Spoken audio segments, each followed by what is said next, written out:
मुझे समझ में आया। जी दीदी।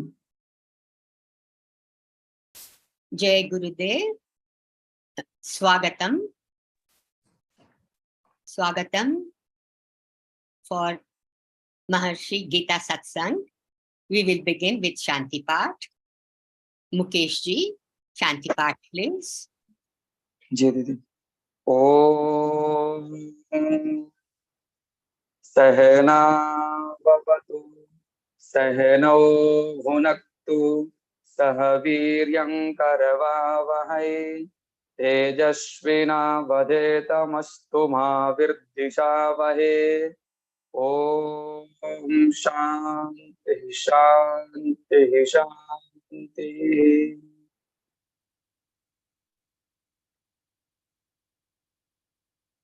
जय गुरुदेव जी। Jai Gurudev.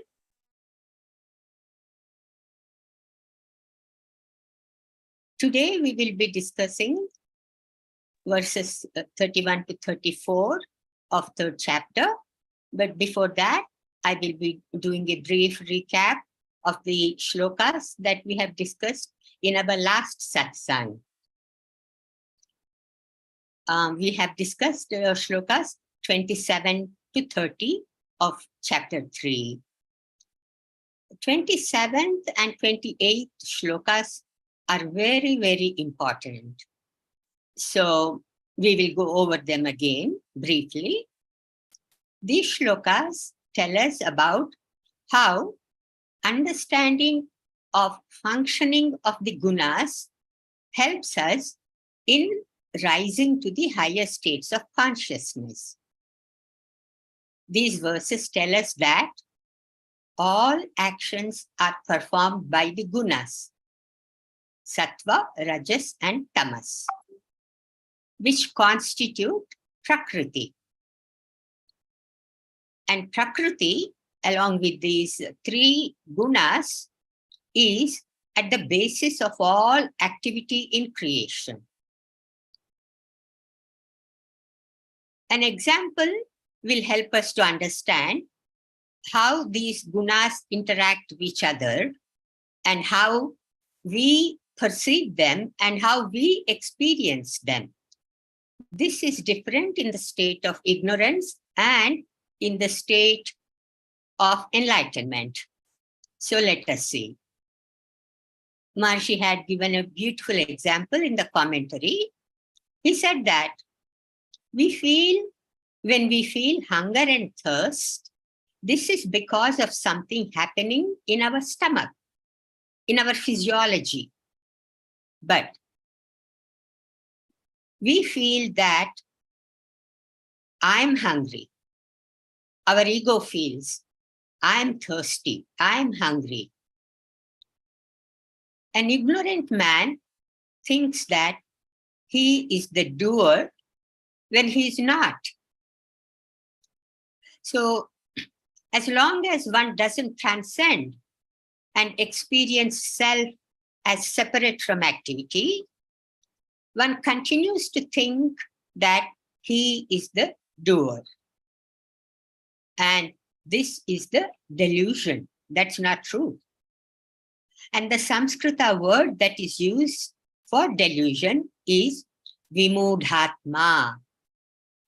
It means he who does not know his real self. So, what is the real self?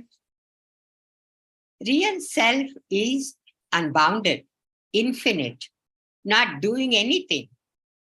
It is just witness of everything. It's called Sakshi. But when one feels that he is performing all actions, Maharishi said that it is ignorance. Fortunately for us, there is a way to come out of ignorance. And when we come out of ignorance and with understanding of how gunas function, and there is one more and the experience of transcending. With these two, one attains self-realization. Such a person is called as Tattvavid, one who has realized self. In this regard, is called Tattvavid, means he who knows the truth about the divisions of gunas. Plus, knowing that it is the gunas that act upon the gunas, he remains unattached. We have talked about non-attachment quite a few times, but we will go over it one more time because it is so important. So how do we get the state of non-attachment? There are three gunas: sattva, rajas, and tamas. And there are 8 different aspects of Prakriti as it is given in chapter 7, 4th shloka. It's in 7th chapter, but it is relevant here. So I will go over it briefly. The 4th shloka in the 7th chapter says that there are these 8 different aspects of Prakriti. Now, what are these 8 different aspects? Bhumi, Jal, Agni, Vayu, Akash, Manas, Buddhi, Ahankar. In English, earth, water, fire, air, space, mind, intellect, and ahankar, the I-ness, the I feeling. So this is called as eightfold Prakriti. And these 8 aspects of Prakriti can be either sattva or rajas or tamasic. Sattva stands for purity and peace. Rajas stands for activity, movement, and passion. And tamas stands for dullness and inactivity and lack of enthusiasm, some negativity, some violence, like that. So these 8 aspects of Prakriti times 3, the 3 gunas. So 8 times 3 is 24. This is how there are 24 basic divisions in the field of gunas. And knowledge of these 24 divisions, these divisions are called as tattva in Sanskrita. That's where the term tattvavit comes from. So knowledge of these 24 tattvas liberates a man from the bondage of action. Then he is enlightened and he remains unattached to the actions. Na sajjate, which means not attached. But one important thing to understand and remember is that just the intellectual understanding of the 3 gunas is not sufficient. One needs to have the direct experience of the subtlest level of thought, because that is where the 3 gunas are. That's where they are originating from pure consciousness. That's why Sri Krishna Bhagavan told Arjuna to be without the 3 gunas in the 45th verse of 2nd chapter. Gunas are the finest aspect of creation. So where is that finest aspect of creation? Just before we transcend. Then we experience the finest level of thought. As you all know, when the mind settles down in meditation, the thoughts are going from gross to subtle to subtlest. And when you reach the subtlest level of thought, then you transcend. So this one step before transcending, that is the subtlest level of awareness. And that's where the gunas are. And so because we experience the subtlest level of awareness where the gunas are just before transcending, then we know about the gunas.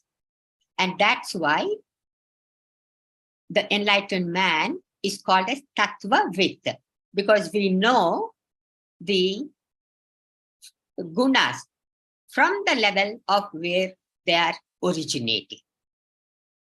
So then, once established in Atma, which is the state without the three gunas, he knows that the realm of action lies at the surface level of life, and it is separate from his real self.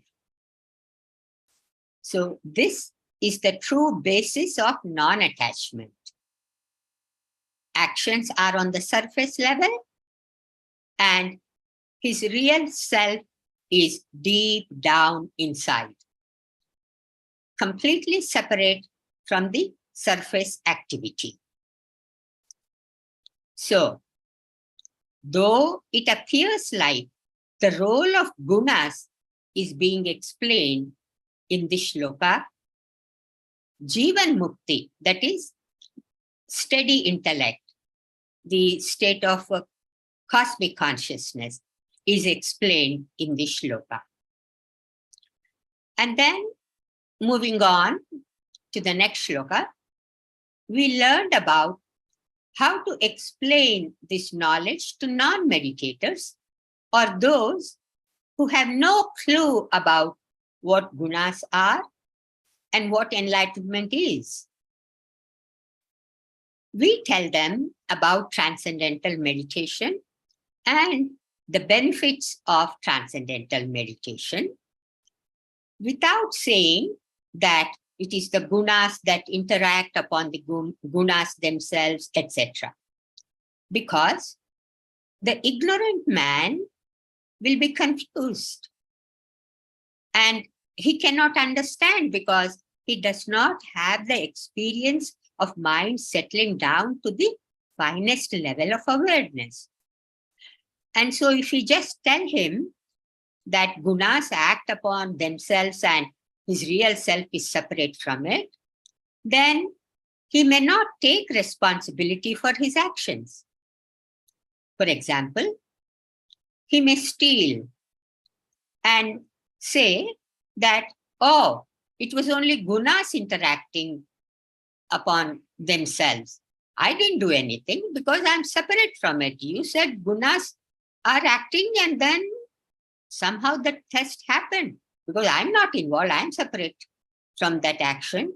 So to avoid this kind of confusion and not taking responsibility for one's actions, we do not tell about the gunas interacting upon themselves or how gunas interaction is separate from the inner self.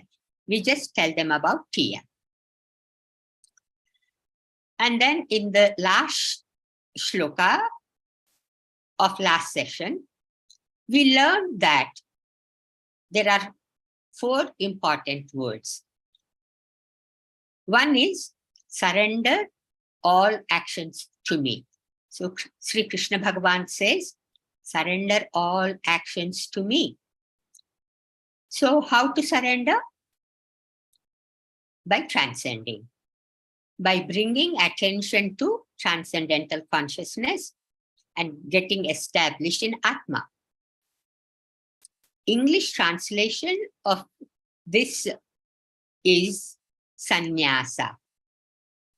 And this surrender is not on the level of intellect. And also, full surrender means surrendering on all levels of existence, physical, mental, and spiritual. In Samskrita, we say manasa, vacha, karmana. So when we surrender on all these three levels, this will lead to purification on all the three levels. It is called as Trikarana Shuddhi. So how do we do that? Let me give an example. Let's say you're doing puja to your favorite deity or to Gurudev. And when you offer a flower, you're saying Pushpam Samarpayami. And you're offering a flower with your hand and saying it with speech, Pushpam Samarpayami. And at the same time, you're making a conscious offering by putting your attention on it. So your mind is involved in it. You're doing it consciously and not mechanically. Sometimes what happens, you may do it mechanically. You're offering a flower, but the mind is wandering somewhere else. Of course, we all go through that. It happens to all of us. It happens to me also sometimes. So we are offering something, we are doing puja, but the mind is wandering somewhere. But that's okay. We are not perfect. But with regular meditation, and as we are growing in higher states of consciousness, we are transcending more often. And what happens is, this conscious offering becomes more and more natural. Whole puja flows very naturally, smoothly, and you're completely feeling peaceful and happy. And, in that devotion, your heart is flowing and you're doing everything with a conscious mind. Consciously, you are doing everything.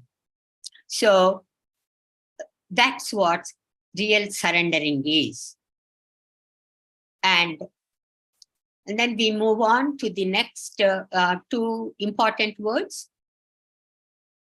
One is nirashi and the other one is nirmama. Nirashi means free from longing or craving. Without asha. Asha means without asha. Here, the word asha, longing or craving, can be taken in the sense of too much longing or craving. It's called durasha or atyasha. And in English, we can call it as greed. For example, let's say someone is making 50,000 rupees per month. He's happy. All his needs are met. He's able to support his wife and children. He doesn't have to work 12 to 15 hours a day. And then gradually, he does not expect anything from anybody or from God, because he becomes content in himself. He follows his dharma to support his family, and he's happy and content with what God gives him. So that is a state of being free from longing or craving for something that you don't have. Because in that case, one always becomes unhappy because you want something and you don't have it. So you are unhappy, you're not content. So you have more and more desires and you work towards fulfilling those desires. And then frustration comes when you can't fulfill the desires. But all these situations are not there for a person who is enlightened, who is nirashi, who is not longing or craving for anything, because he's content with what he has. It's a very, very unique situation to be in, because he's freed from longing. So that's what nirashi means, to be free of longing and craving. Now, let's move on to the next word, that is nirmama. In English, it is free from the sense of I and mine. In ignorance, one thinks that his house, his wealth, his family, etc. belong to him. He says, they are mine. This is my house. This is my car. And when one goes beyond that possessive feeling, it is nirmama. Is that really your house? You bought a piece of land from government or for somebody else. You build a house. You're just borrowing that land from someone.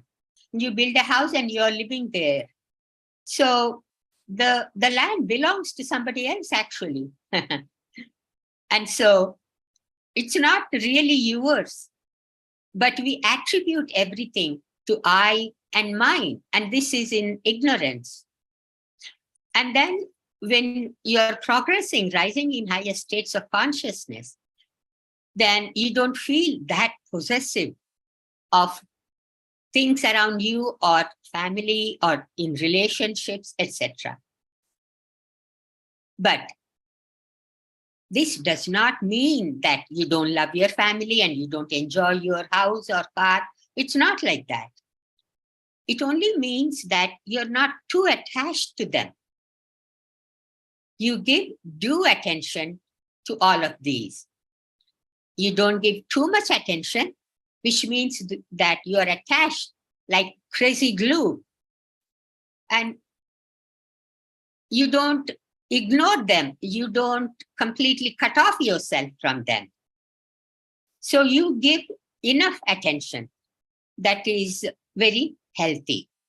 So in non-attachment, what happens is we go from crazy glue to Velcro. Some of you probably have Velcro shoes.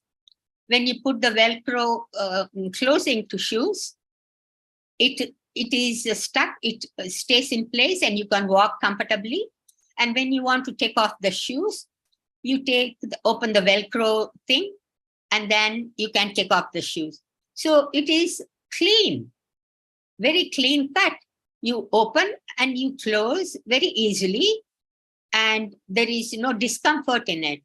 But in a situation where you use crazy glue, you can imagine how messy it can get and how not a pleasant situation to be in with crazy glue.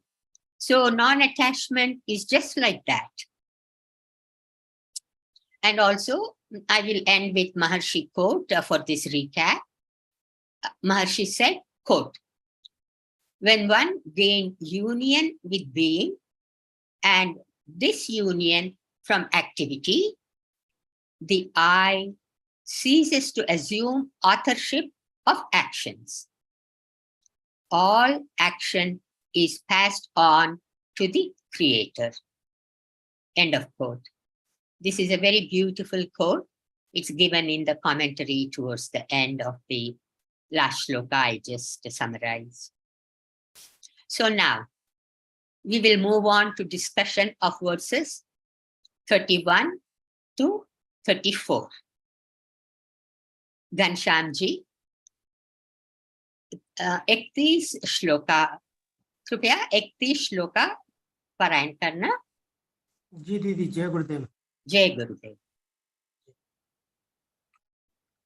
ओम एमे मतमिदं नित्यम् अनुतिष्ठन्ति मानवाः श्रद्धावन्तो न सूयन्तो मुच्यन्ते तेऽपि कर्मिभिः।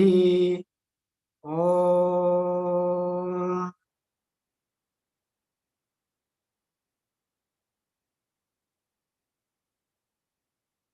English, please. Do I do the verse, Hemaji, Jai Gurudev? Yeah. Yeah. Okay. Those men who are possessed of faith who do not find fault and always follow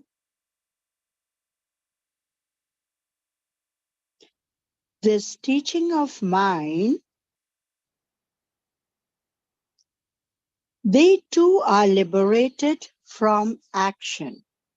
Pooja, can you enlarge it a little bit more, please, for the benefit of readers who don't have the book? Yeah, this is very good. The teaching of the previous verse was directed to Arjuna himself, for Shri Krishna Bhagavan said to him, "Fight." The present verse extends to the teaching to all men at all times. Possessed of faith means that faith is unwavering, that it is permanent. When a man has become fixed in faith, he is freed from doubt and therefore ceases to find fault. Not finding fault and not speaking ill of others is counted an essential prerequisite to the realization of God and freedom from bondage. When a man speaks ill of others, he partakes of the sins of those of whom he speaks. Such a man thus draws more and more bad influence to himself.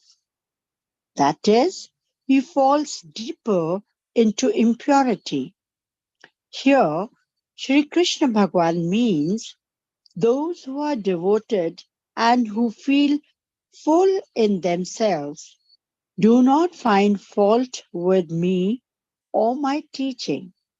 They are released from bondage. The benefits of the teaching are gained only when one begins to practice it. The teaching of Shri Krishna Bhagavan in the previous 3 verses is so complete that its practice can result in nothing less than the fulfillment of life. It may be that one is not able to grasp the scope and significance of the teaching intellectually, but those who practice it faithfully, even without understanding it, they too are liberated from action. They too realize that eternal contentment is bliss consciousness, which establishes the self as separate from activity and thereby brings fulfillment in God consciousness. Check with it.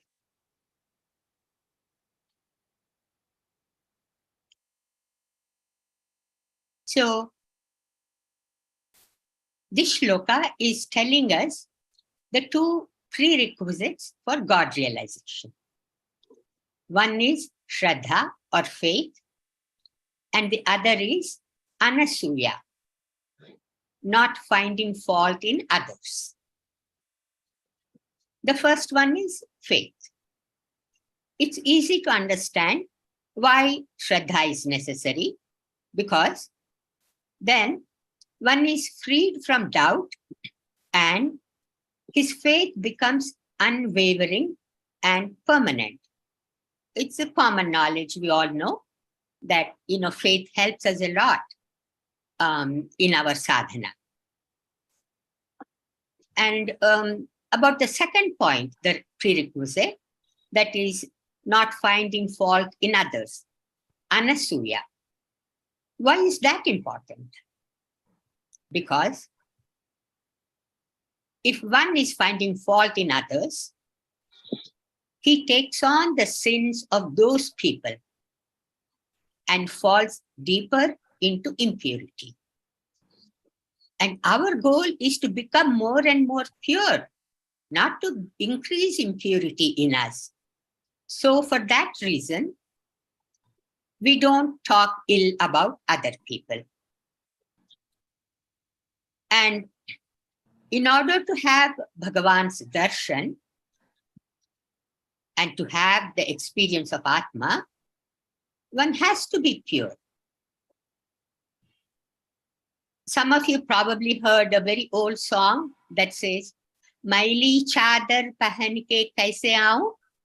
I'm not saying exact words, but the meaning of that first line, Maili chadar pahan ke kaise Bhagwan ke mandir mein jate nahi ja sakte. In English, how can I come into the temple or to you, God, by wearing dirty clothes? So this is the deeper meaning of not wearing, dirty clothes when you go to the temple or church or anything. We want to keep ourselves pure in the mind, definitely, without having all that thought pollution, plus on the surface also, clean clothes. That is why some traditions emphasize that, you have to be, dressed properly and cleanly. And another important point is, if one follows Sri Krishna Bhagwan's teaching faithfully, even without understanding it, they too will be liberated from bondage of action. Just the example I gave in the recap. Some people may not be able to understand how the gunas are acting upon themselves. That's okay. Just by doing your TM program, you will be rising in higher states of consciousness, and then that will bring us closer and closer to cosmic consciousness. So this shloka, I think, is pretty, simple. Can we have scientific research, please, Anita? Yes, Ramaji. Yeah. Ramaji, the shloka is very simple, but the scientific research is very interesting because these two things, possessed of faith and who do not find fault, in this verse it is verified by TM and TM Siddhi program, including yogic flying. So here the special mention is on the yogic flying, because we all understand when more than 1% of square root of the world's population, we practice transcendental meditation, and then how the positive statements and the actions will automatically come.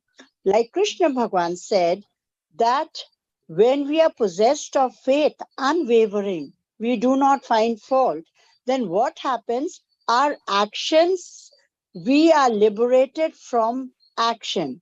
And when we are liberated from action, then we have a more improved quality of national life.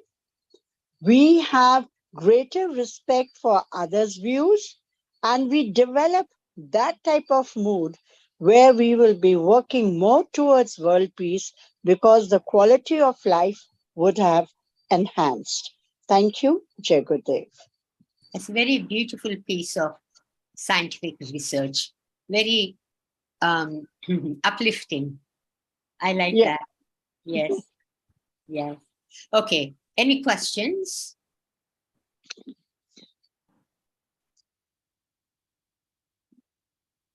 Hemaji, when you talk about unwavering faith that we must possess, here we would like to mention that the faith not only in Shri Krishna Bhagwan, wo to creator hai, we have to have unwavering faith in the creator.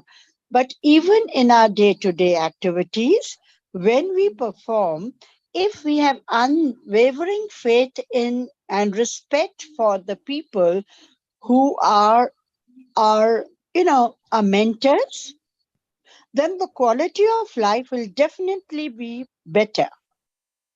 That's very true. And that's a beautiful point you brought out, not only for mentors, but also for elders. It is the Vedic tradition.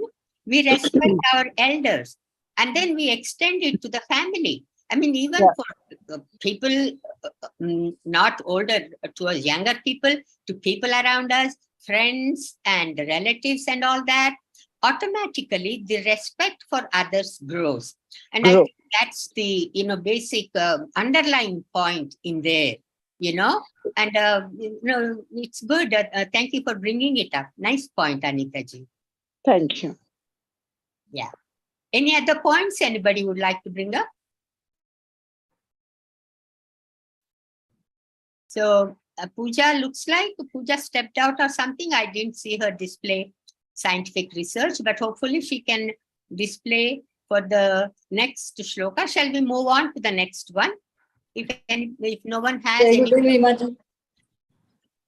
Kya hua, Pooja? That file has some, that file got corrupted, so it's not working. So, yeah, I have the shlokas. Okay, so now let's move on to the next shloka. Abhi kaun karenge? Manish ji, 30, verse number 32, please. Hai, Manish ji hai? जी दीदी हाँ, ये श्लोक पढ़ना 32. जी दीदी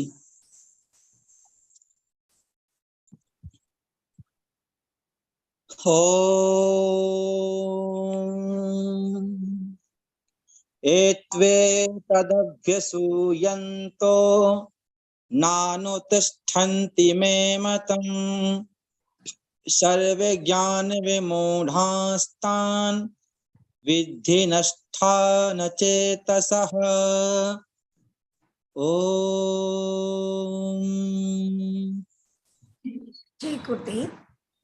But those who find fault and do not follow my teaching know them to be deluded about all knowledge, doomed and senseless. Sri Krishna Bhagavan's words are plain and effective.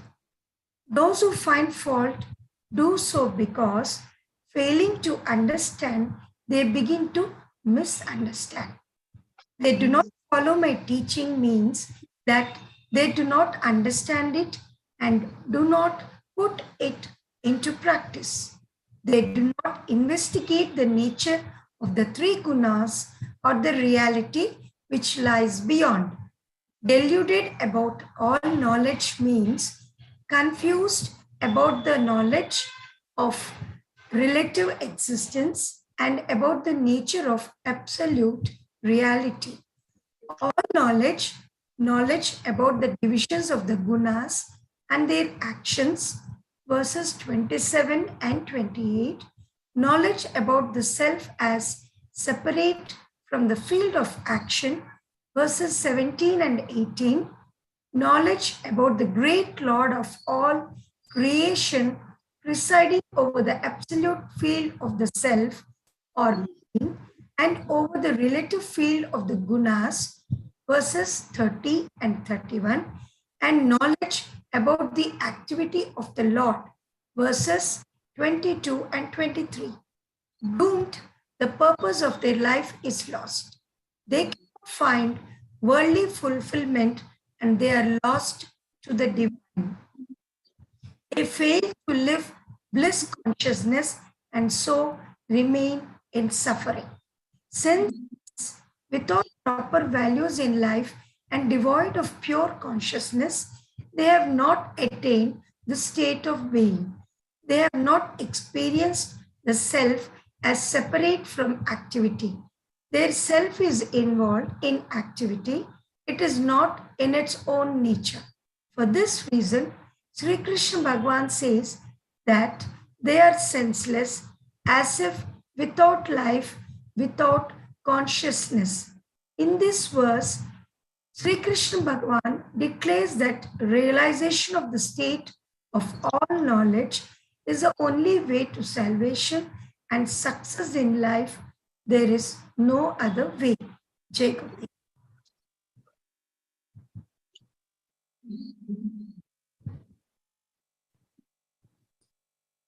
Here, Sri Krishna Bhagavan is alerting for what happens if his teaching is not followed.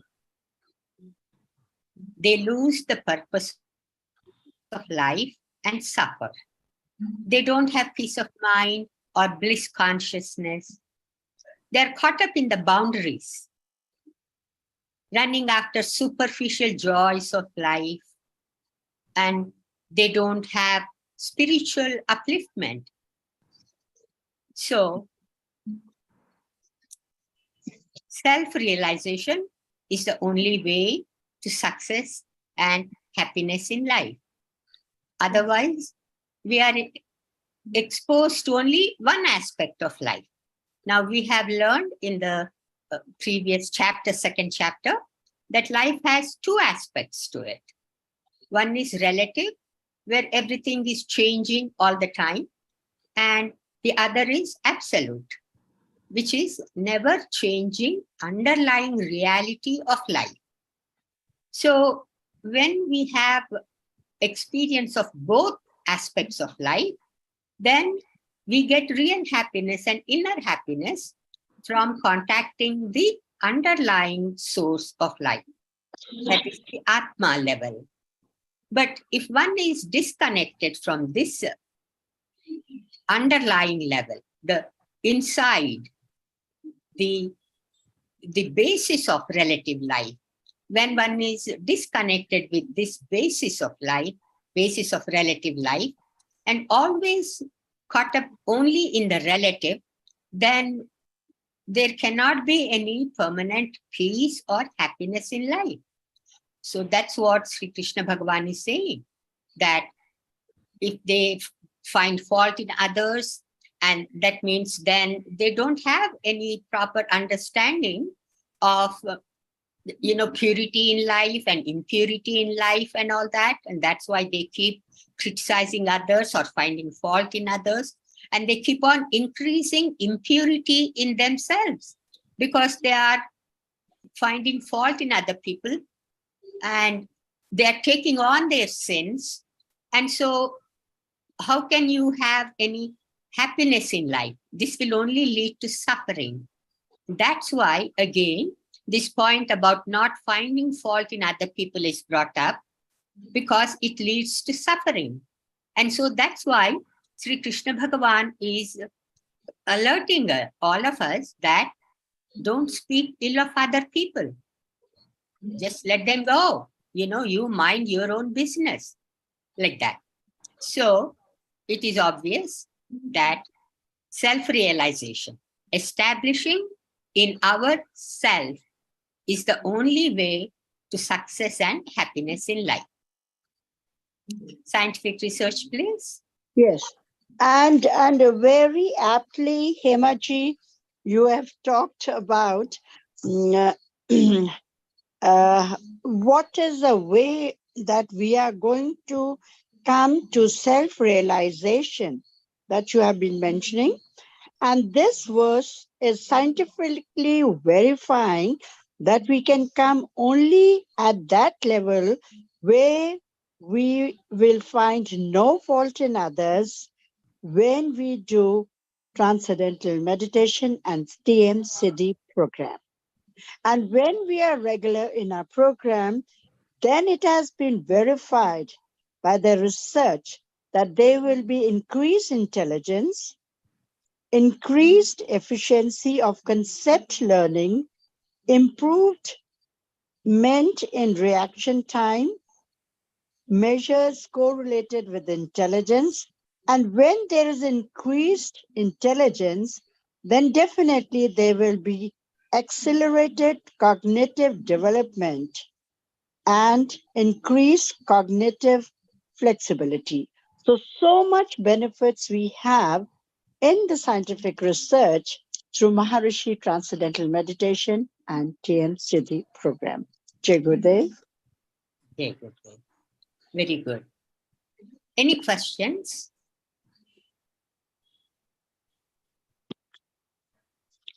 Or appealing points?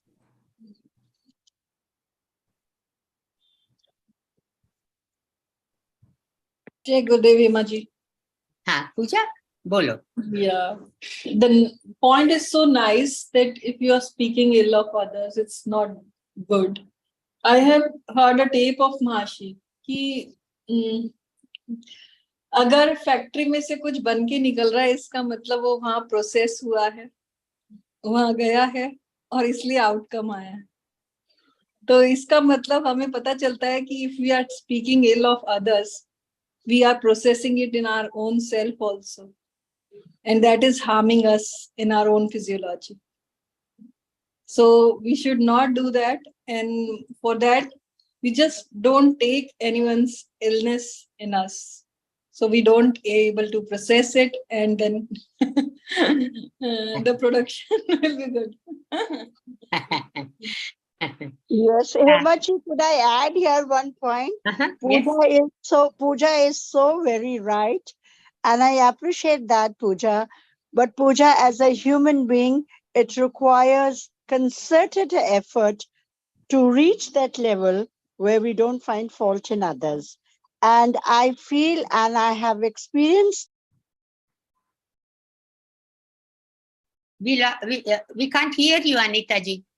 You lost the audio connection.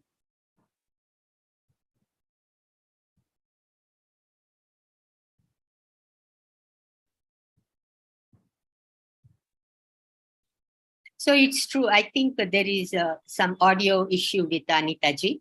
It is true. What Anita ji said is true. It doesn't come that naturally and easily. People sometimes they try not to say bad things about other people. They try not to find fault in others. But sometimes, it's a long-standing habit for some people. So sometimes we really have to, try not to say that. Yeah. Yeah. Jai So- Gurudev Hemaji. I have one more point here. Yeah. Go ahead. So I thought I experienced with TM, it's so very natural that we just see the good things in everything. After doing meditation, we can't see anything wrong outside. And Yeah. after each good meditation, we are more and more improving in that. So it just needs regular meditation. Right. So regularity in meditation is extremely important so that, number one, we are cleansing and purifying and getting rid of all that mind pollution, and to increase purity. Both happen at the same time. And another very good point you brought up, Puja, and that is to see good in other people. So for those who have the habit of finding fault in other people, they should immediately remember, oh, Maharishi said we should see good in other people. And Maharishi said, even if a person has 99 bad qualities in him, he only has one good quality. He said, build on that one good quality. Appreciate that one good quality. It's good for us. Because then we are not dwelling upon all the negative points that person has. So that's a very, good way of approaching this situation of not finding fault in other people. It's a very, very important point. Jai Gurudev Hemaji. Pooja, go ahead.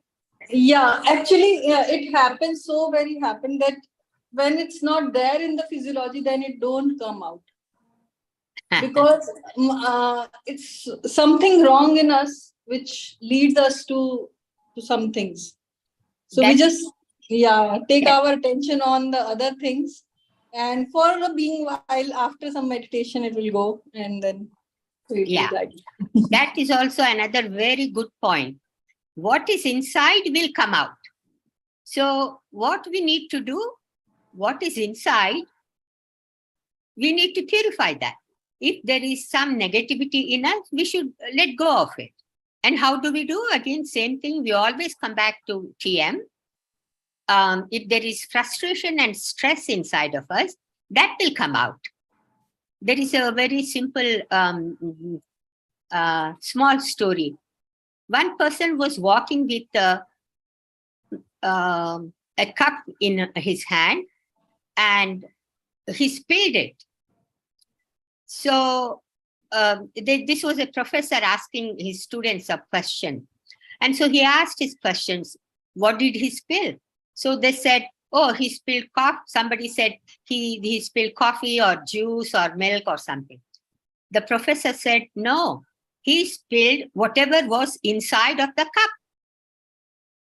So whatever is inside of us, that spills over. So it's very important for us to fill the inside of us with good things, kindness, compassion, friendliness, love, and all those. And again, it comes naturally with TM as we are cleansing and purifying our system. Very good. Nice points are coming out from this shloka. Any more points or questions or appealing points? Otherwise, we can move on. Okay. Next shloka, please. Who will do it now? Mukesh? Mukesh ji? जी दीदी जय गुरुदेव Jai Gurudev. 33, please. ॐ सदृशं चेष्टते स्वस्याः प्रकृतिर्ज्ञानवानपि प्रकृतिं यान्ति भूतानि निग्रहः किं करिष्यति ॐ Jai Guru. Creatures follow their own nature. Even the enlightened man acts according to his own nature. What can restraint accomplish? This verse brings out the truth that freedom from bondage is gained in a natural manner. Shri Krishna Bhagavan denies the validity of control on the path of enlightenment. He means to introduce a natural way of life for fulfillment. In the field of activity, it is not desirable to create stress and strain by attempting control either from within or from without. Let everyone proceed naturally, complementing the state of transcendental consciousness gained during meditation with the activity of daily routine, and so be sure to win fulfillment, because the natural tendency of the mind is towards greater happiness.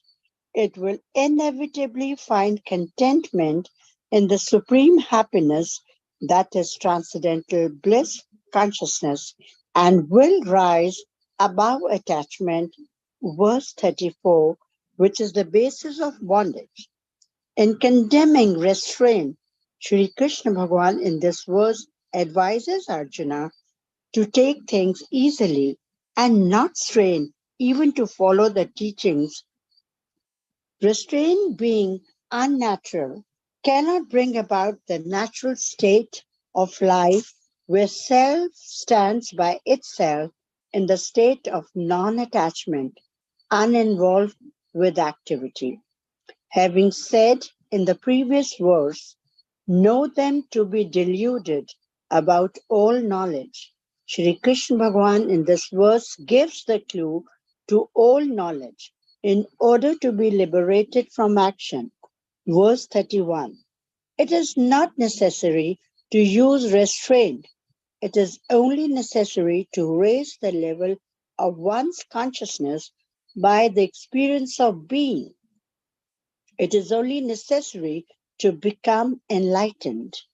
Restraint offered to activity does not accomplish the goal because, as the Yeah. next verse explains, the natural seat of bondage does not lie within the mind of the senses, which alone could be influenced by restraint. Attachment, the seat of bondage, does not lie within. It is located outside in the region, the object of experience.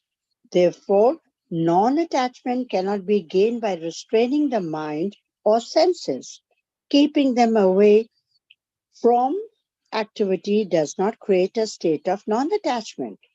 Non-attachment cannot be gained by non-activity, verse 4, or by any kind of restraint. it can only be gained by realizing the self, verse 17, and by realizing its separateness from activity, verse 28. There is no other way, because creatures must follow their own nature. They must be engaged in activity according to their own level of consciousness, and therefore enlightenment, if it is to be universal application, must be possible irrespective of the kind of activity in which one is engaged. That is why the state of enlightenment, the state of knowledge, cannot be gained through restraint, which discriminates between different kinds of activity. It must be on the level of absolute being, on the level of realization of the self, and completely regardless of the activity that a man undertakes according to his own nature. The next verse throws some light on this. Jai Gurudev. So this verse brings out the truth about two very important points in our sadhana. One is that we should not strain, and the other is not to use control on the path to enlightenment. So let's first talk about not straining. Maharishi emphasized this many times, and that's why he gave us the easy and simple technique of transcendental meditation, so that we proceed and progress naturally. So how do we do that? Easy.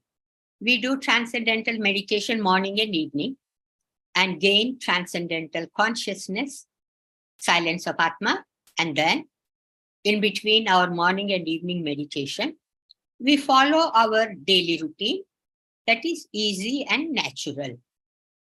And this will ensure fulfillment in our life.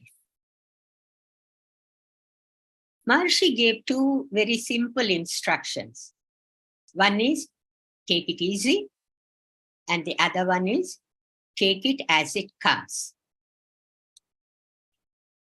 Things are accomplished more easily when we are natural and when we do not oppose nature. For example, if you are swimming in the direction of the flow of the river, you get support from the river and you can swim easily. But if you are swimming in the opposite direction to the flow of river, you can imagine how hard it's going to be to swim. It is just like that. So we do not strain and we do not oppose nature. And the second point is about control, the issue of control. Why control from outside does not work? Because creatures must follow their own nature. They must be engaged in activity according to their level of consciousness. And then, with regular TM, we gradually rise in our level of consciousness very naturally and spontaneously. It is explained in more detail in the next verse, and I will cover more about that. But there is one word of caution though. Just because the shloka says control is not good, we don't get pulled by the mind or senses. For example, if the mind says, I don't want to do meditation and I want to go to movie or a party with friends, etc., then it is good to tell yourself, I will first do meditation and then go to the movie. Otherwise, just because the shloka says, oh, you should not exercise control and you should do what the mind says like that, it will be like an old English proverb that says, the devil quotes scriptures for its benefit or something like that. So in those kinds of situations, not using control does not mean that you should not use good judgment. That's why we have intellect, which is higher than the mind. If the mind says do things like actions that are not evolutionary, then the intellect should say, okay, you better sit down and do meditation first and then go to the movie. Like that. So that way, our actions will be more evolutionary and take us towards the higher states of consciousness. Scientific research, please. Yes. Hemaji, in this beautiful scientific research, we have how biology works on physiology. Here, very nicely, it's given that how do we get decreased stress?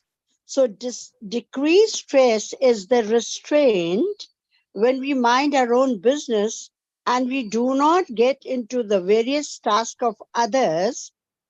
And we have seen that we have less of stress physiologically.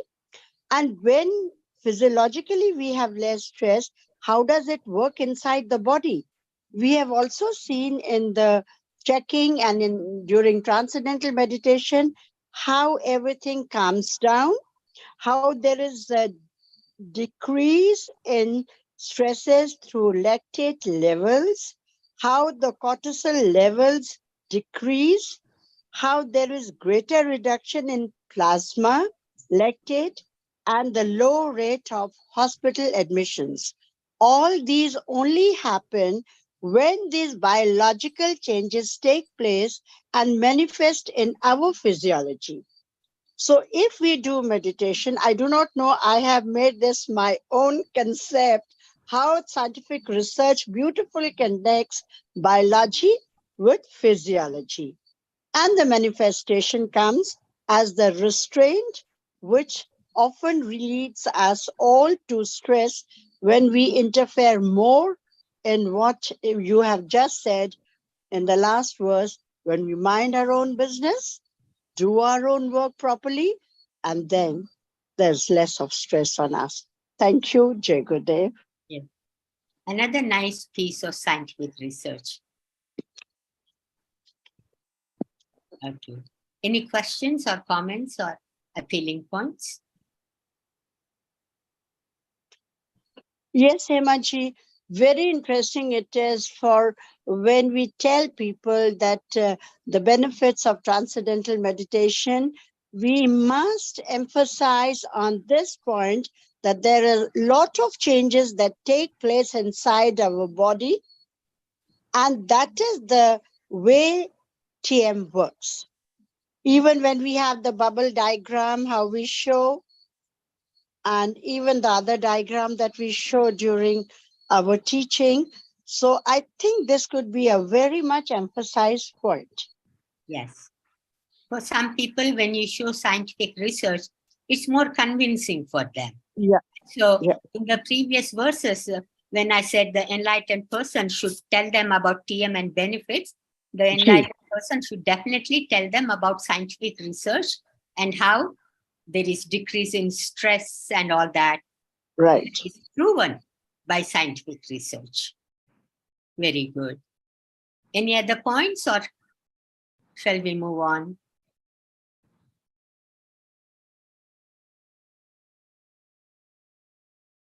Okay. So we go on to the next shloka. Who is reciting now? After Mani, is that Mukesh ji?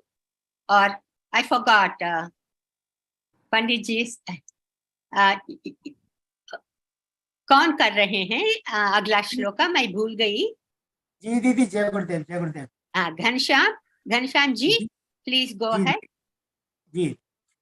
ओम इंद्रियस्येन्द्रियस्यार्थे रागद्वेषौ व्यवस्थितौ तयोर्नवशमागच्छे तौ हस्य परिपन्थिनौ ॐ Jai Gurudev. The attachment and aversion of each sense are located in the object of that sense. Let no man come under their sway, for both indeed are enemies besetting his path. Sri Krishna Bhagwan means to point out that all is well and wisely set. Let everything remain in its place. The attachment and aversion of each sense are located in the object of that sense. Let them remain in that field, and let the field of the self remain free from them. This verse supplements the previous verse, where even the idea of restraint engages the mind in the object of the senses. In order to forget them, the mind continues to think of them. And the moment the mind comes in contact with the object through the senses, it is influenced by attachment or aversion which is present in the object. Therefore, it is wrong to think in terms of abstinence from the activity of experience as the means of gaining a state of permanent freedom from attachment and aversion, because it is not physically possible to remain without activity at all times. The teaching is realize being in its fullness, realize it as separate from activity, and this will automatically maintain the self as aloof from attachment or aversion in the midst of all activity and in the presence of all objects of the senses. In the previous verse, Sri Krishna Bhagwan asked Arjuna not to follow the way of restraint. In this verse, he puts attraction and aversion on one level. Both indeed are enemies besetting his path. This leads to a remarkable conclusion in the following verse. Jai Gurudev. So, here in this shloka, Sri Krishna Bhagavan is saying that trying to control the mind with regards to the objects of the senses doesn't work, because in order to forget them, mind continues to think more and more of them. And the point is, when the mind comes in contact with the object through the senses, it is influenced by attachment or hatred, which is present in the object. And if you think that you will control the mind by avoiding the object, it doesn't work that way, because it's impossible to avoid the object always. Therefore, it is wrong to think in terms of avoiding that object or experience. For example, if somebody is in the habit of smoking and knows that it's not healthy, so he is trying to stop smoking. But it's not always easy. We all know that. And it's not possible to avoid them completely. So what do you do in that kind of situation? And this applies to drinking also. So what do we recommend they do? That we recommend they learn transcendental meditation and do it regularly, and then gradually decrease smoking. And eventually they will be able to stop, because when they begin to meditate, they begin to experience inner happiness, as we all have experienced. It's a very common experience. And then, because you have inner happiness, you're not depending on outer happiness from cigarettes. Why they are smoking? because they think smoking will relax them. They are frustrated, they're stressed out. So they're looking for something from the outside to smoke or to drink so that they can decrease their stress and unhappiness that is inside. So what happens with the transcendental meditation? We naturally find inner happiness, and then they're not reaching out for cigarette or a drink. And then what happens? They lose attachment to cigarettes or drinking. And even if and then they will reach a point where even if they see drinks or cigarettes around them, they don't find the need to use them. And I'm sure Anitaji will explain scientific research. There have been a lot of scientific research. Yes, Hemaji. I have a little bit more to go, Anitaji, and then you can take over. Raga, that is attachment, and dvesha, that is hate or aversion. These two are enemies. And we should not be under their control. On the contrary, they should be under our control. And how do we accomplish that? By transcending and experiencing self as separate from activity. Then what happens? Everything remains in its place. Attachment and hatred, they remain outside. They are in the object of that sense. That is in the cigarette or the smoking or, drink or something like that. Because self is separate from them. You're experiencing self as separate from this object when you transcend. And then everything is in its place. You will reach a state where you are in the midst of all these things that are, causing this attachment or aversion, but you're not affected by them. And all this is accomplished by transcending. So now, Anitaji, please go ahead. Okay, Himaji. In this, it is scientific research verified by Maharishi Transcendental Meditation that there is a faster recovery from stressful stimuli. Now, it has been shown that even more rapid physiological recovery from the stress of a loud sound as well. It has been shown that even the effect of that sound did not affect yourself when you were in that type of transcendence, because there was more effective interaction with the environment. There was more improved resistance to stress. There was increased autonomic stability.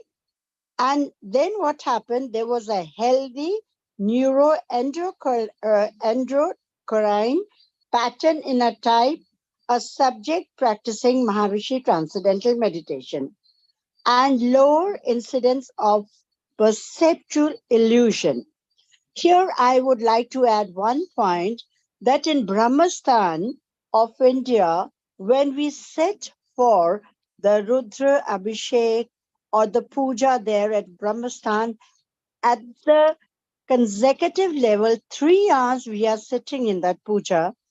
And believe you me, that in 3 hours, the Vedic Pandit's recitation is so powerful that we are always in transcendence, because the sound, if you are in that position of receiving, it does not affect. It's so beautiful. Otherwise, you see, when we teach in the teaching first day, second day, we always say the sound, and then, we are up, somebody is opening the door and all.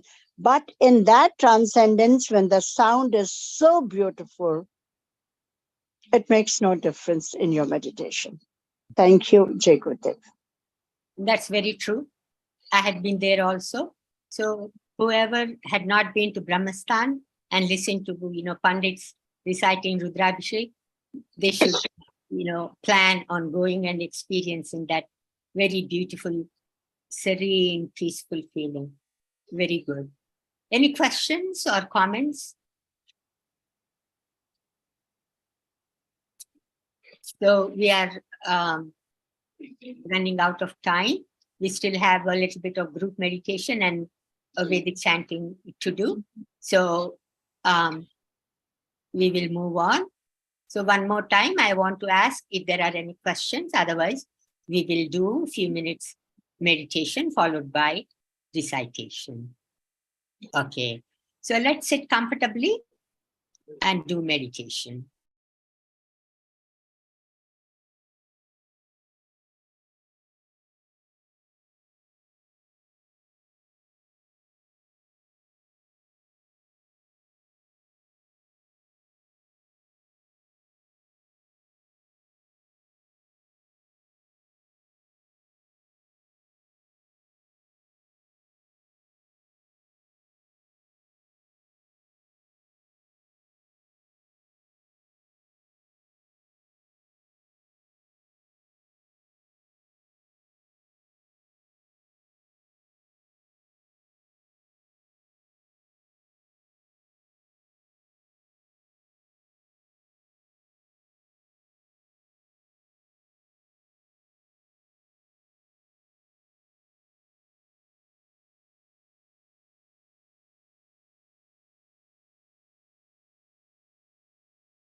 जय गुरुदेव।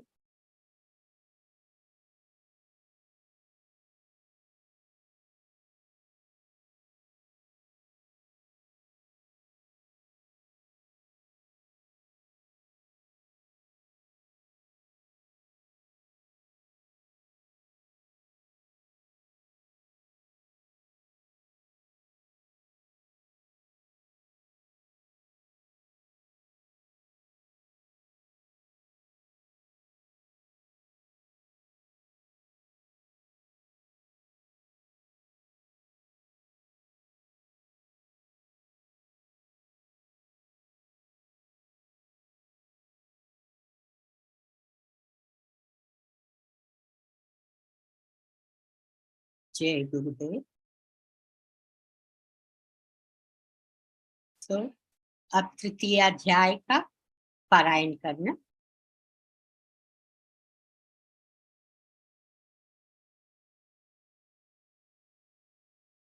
पंडित जी। हाँ।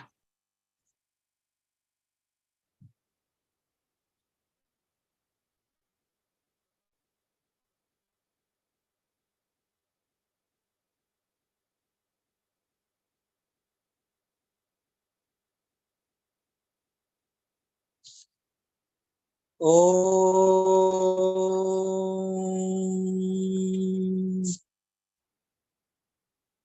पार्थया प्रतिबोधितां भगवता नारायणेन स्वयं व्यासेन ग्रथितां पुराणमुनिना मध्ये महाभारतम् अद्वैतामृतवर्षिणीं भगवतीम् अष्टादशाध्यायिनीम् अम्ब त्वामनुसन्दधामि भगवत् गीते भवेद्वेषिणी। ॐ यं ब्रह्मा वरुणेन्द्र रुद्रमरुता स्तन्वन्ति देव्यस्तवैः वेदैः साङ्गपदक्रमोपनिषदैर्गायन्ति यं सामगा ध्यानावस्थित तद्गतेन मनसा पश्यन्ति यं योगिनो यस्यान्तं न विदुः सुरासुरगणा देवाय तस्मै नमः। ओम श्री परमात्मने नमः। अथ तृतीयो अध्यायः। अर्जुन उवाच जया ज्यायसि चेत् कर्मणस्ते मता बुद्धिर्जनार्दन तत् किं कर्मणि घोरे मां नियोजयसि केशव व्यामिश्रेणेव वाक्येन बुद्धिं मोहयसीव मे तदेकं वद निश्चित्यायेन श्रेयोऽहमाप्नुयाम्। श्री भगवान् उवाच लोकेऽस्मिन् द्विविधा निष्ठा पुरा प्रोक्ता मया नघ ज्ञानयोगेन साङ्ख्यानां कर्मयोगेन योगिनां न कर्मणामनारम्भान् नैष्कर्म्यं पुरुषोऽश्नुते न च सन्न्यसनादेवा सिद्धिं समधिगच्छते न हि कश्चित् क्षणमपि जातु तिष्ठत्य कर्मकृत् कार्यते ह्यवसा कर्मा सर्वं प्रकृतिजैर्गुणैः कर्मेन्द्रियाणि संयम्य आस्ते मनसा स्मरन् इन्द्रियार्थान् विमूढात्मा मिथ्याचारः स उच्यते यस्त्वेन्द्रियाणि मनसा नियम्य रभतेऽर्जुन कर्मेन्द्रियैः कर्मयोगम् असक्ता स विशिष्यते नियतं कुरु कर्म त्वं कर्म ज्यायो ह्यकर्मणः शरीरयात्रा विचते न प्रसिद्ध्येद कर्मणः यज्ञार्थात् कर्मणो न्यत्र लोकोऽयं कर्म बन्धनः तदर्थं कर्म कौन्तेयम् उक्तं संघः समाचरः सह यज्ञः प्रजाः सृष्ट्वा पुरोवाचः प्रजापतिः अनेन प्रसविद्वध्यं ओतिष्ठित्वकामधुक देवान् भावयतानेन ते देवा भावयन्तु वः परस्परं भावयन्तः श्रेयः परमाप्स्यता इष्टान् भोगानि वो देवा दास्यन्ते यज्ञभाविताः तैर्दत्तान प्रदयेभ्यो भो भुङ्क्तेस्तेन एव सह यज्ञशिष्टासिना सन्तो मुच्यन्ते सर्व विषये भुञ्जते त्वं पापाये पचन्त्यात्मा कारणात् अन्याद् भवन्ति भूतानि पर्जन्यादन्न संभवः यज्ञाद् भवति पर्जन्यो यज्ञः कर्म समुद्भवः कर्म ब्रह्मोद्भवं विद्धि ब्रह्माक्षर समुद्भवं तस्मात् सर्वगतं ब्रह्म नित्यं यज्ञे प्रतिष्ठितम् एवं प्रवर्तितं चक्रं नानुवर्तयति ह्यः अघायुरिन्द्रिया रामो मोघं पार्थ सजीवते यस्त्वात्मरीन्द्रियेभ्यः स्यात् आत्मतृप्तश्च मानवः आत्मन्येव च सन्तुष्टस्तस्य कार्यं न विद्यते नैव तस्य कृतेनार्थो न कृते नेह कश्चन न चास्य सर्वभूतेषु कश्चित् तदर्पिवाश्रयः तस्मादसक्ता सततं कार्यं कर्म समाचरा असक्तो ह्याचरन् कर्म परमाप्नोति पुरुषः कर्मणैव हि संसिद्धिम् आस्थिता जनकादयः लोकसंग्रहमेवापि सम्पश्यन् कर्तुमर्हसि यद्यदाचरते श्रेष्ठस्तत्तदेवेतरो जनः स यत् प्रमाणं कुरुते लोकस्तदनुवर्तते न मे पार्थास्ति कर्तव्यं त्रिषु लोकेषु किञ्चन नानवप्तम् आप्तव्यं वर्त एव च कर्मणि यदि हयं न वर्तेयं जातु कर्मण्यतन्द्रितः मम वर्तमानुवर्तन्ते मनुष्या पार्थ सर्वशः पुष्येदियुर्मे लोकान् न कुर्यां कर्मजेदहं शङ्करस्य च कर्ता स्याम् उपहन्यामि मा प्रजाः ओम सक्ताः कर्मण्य विद्वांसो यथा कुर्वन्ति भारत कुर्वान् विद्वांस तथा सक्तश्चिकीर्षुर्लोक संग्रहं न बुद्धिभेदं जनयेत् ज्ञानां कर्म संगिनां जोषयेत् सर्वकर्माणि विद्वान् युक्तः समाचरन् प्रकृतेः क्रियमाणानि गुणैः कर्माणि सर्वशः अहंकारा विमूढात्मा कर्ताहमिति मन्यते तत्त्ववित्तु महाबाहो गुणकर्म विभागयोः गुणा गुणेषु वर्तन्ता इति मत्वा न सज्जते प्रकृतेर्गुण सम्मूढा सञ्जन्ते गुणकर्मसु तान् कृष्णविदो मन्दान् कृष्णविन्न विचालयेत् मयि सर्वाणि कर्माणि सन्न्यास्याध्यात्मचेतसा निराशी निर्ममो भूत्वा युध्यस्व विगतज्वरः एमे मतमिदं नित्यम् अनुष्ठुतिष्ठन्ति मानवाः सिद्धावन्तो न सूयन्तो मुच्यन्ते तेऽपि कर्मभिः नेत्वे तदभ्यसूयन्तो नानुतिष्ठन्ति मे मतम्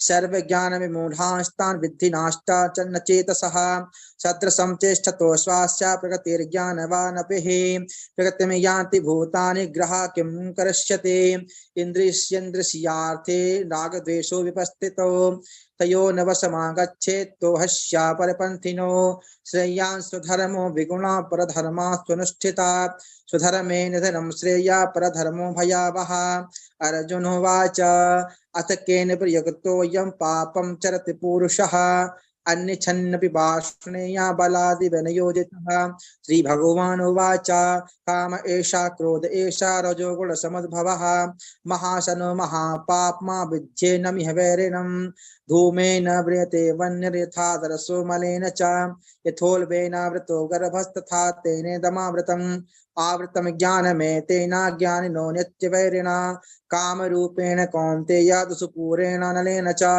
इन्द्रियाणि मनोबुद्धिरस्याधिष्ठा नमुच्यते एतिर्विमोह्यत्येषा ज्ञानमावृत्य देहिनम् तस्मात् त्वमिन्द्रियाण्यादौ नियम्य भरतर्षभ पाप्मानं प्रजह्येनं ज्ञानविज्ञाननाशनम् इन्द्रियाणि पराण्याहुर्निन्द्रियेभ्यः परं मनः मनसस्तु परा बुद्धिर्यो बुद्धेः परतस्तु सः एवं बुद्धेः परं बुद्ध्वा संस्तभ्यात्मानमात्मना जहि शत्रुं महाबाहो कामरूपं दुरासदम् ओम तत्सदिते श्रीमद्भगवद्गीतासु उपनिषत्सु ब्रह्म विद्यायां योगशास्त्रे श्रीकृष्णार्जुन संवादे कर्मयोगो नाम तृतीयोऽध्यायः श्रीकृष्णार्पणमस्तु ओम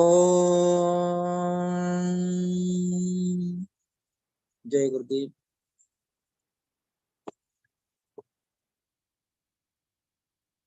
ओम ध्यो शांति ओम ध्यो शांतिरंतरिक्षं शांतिः पृथिवी शांतिरापः शांतिरोषधयः शांतिः वनस्पतयः शान्तिर्विश्वेदेवाः शान्ति ब्रह्म शान्तिः सर्वगं शान्तिः शान्तिरेव शान्तिः सामा शान्तिरेधि जतो यतः समीहसे ततो नो अभयं कुरु सन्नाः कुरु प्रजाभ्यो भयन्नः पशुभ्यः ओम शांति शांति शान्तिः हरिः ओम। जय गुरुदेव। Jai Gurudev. जय I want to Gurudev ji. thank our Vedic Pandits for such a beautiful recitation. जय Bindu Gurudev for ji. Ghanshyamji and Manishji and Mukeshji, thank you for recitation. Thank you, Bindu, for reading. And Jai Gurudev, Happy Girl, Usha and Bela. Nice Thank seeing you, you. Raji. Jai Gurudev. Anita ji, I didn't see you. Thank you for reading, Anita ji, and giving a nice, beautiful explanation of the scientific research. Bela, I see Bela. Jai Gurudev, Himaji. Jai Gurudev, Bela. Okay. जय गुरुदेव दीदी। Jai Gurudev, Manish ji and Ghanshyam ji. Mukesh ji left, looks like, but it's okay. We'll meet next week, same time. जी दीदी। Jai Gurudev. Jai Gurudev.